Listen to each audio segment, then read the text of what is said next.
Ассаламу алейкум, хурматле милләттәштәр. Сегодня поговорим о том, как у нас в Башкортостане власть в очередной раз решила, что недра республики– это такая себе личная копилка для своих. Но не подумайте, что это всего лишь локальная проблема. К этому приложил руку не только Хабиров и его команда, но и сама Москва. А кто в итоге пострадает? Конечно, обычные люди, которые и так уже живут на грани выживания.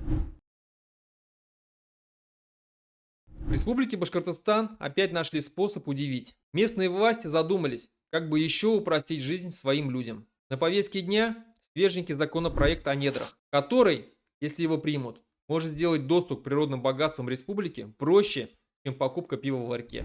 Во-первых, теперь право на разработку недр можно будет получить и без аукциона. Да, вы не ослышались.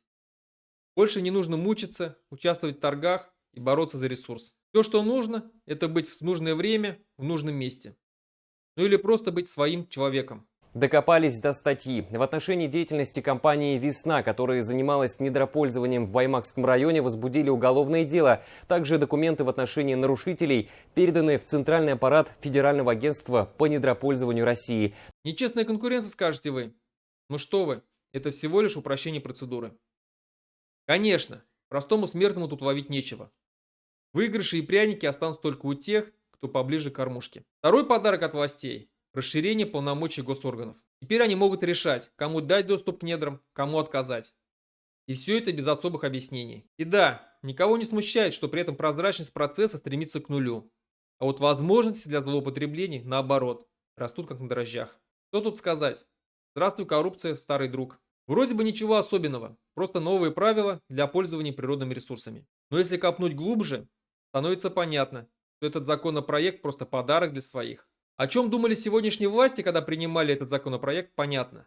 Но почему мы ничего не видим об экологии у остальных кандидатов? Нагорный, Шайнуров, Сухарев, Тимирьянов.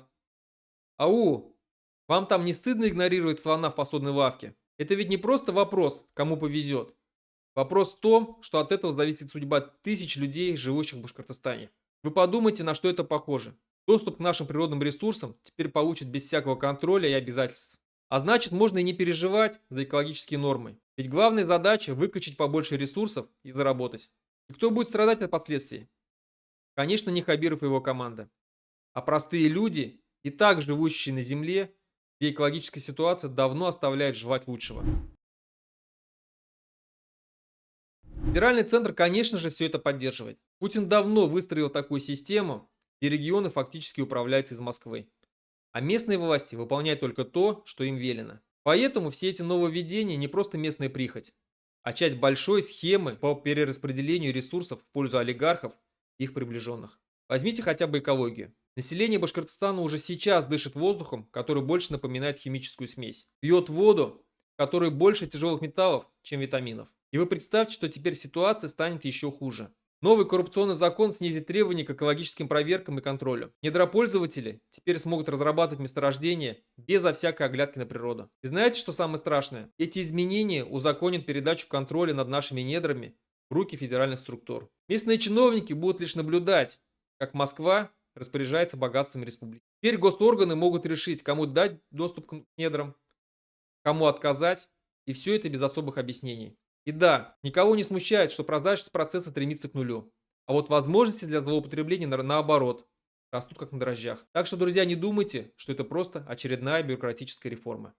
Это удар по каждому жителю Башкортостана, по каждому, кто еще верит, что его права могут быть защищены. Москва, прикрываясь Хабировым, хочет еще больше вытянуть из нашей земли ресурсов, не думая о последствиях. Но и это еще не все. Чтобы не мучить лишними проверками и экспертизами, требования к геологическим исследованиям урезали. То есть, если раньше хоть какая-то была уверенность в безопасности и качестве, то теперь как повезет. Вдруг нефть найдут, а вдруг пустоту. А что, эксперимент, мать прогресса, да? Пока Путин и его друзья в Кремле будут считать свои миллионы, жители Башкортостана будут искать чистую воду и бороться с болезнями, вызванными экологической катастрофой. И это не будущее, это реальность, которая нас ждет, если мы не скажем «нет» таким законам, не потребуем настоящего контроля за нашими недрами. Берегите себя и не дайте себя обмануть.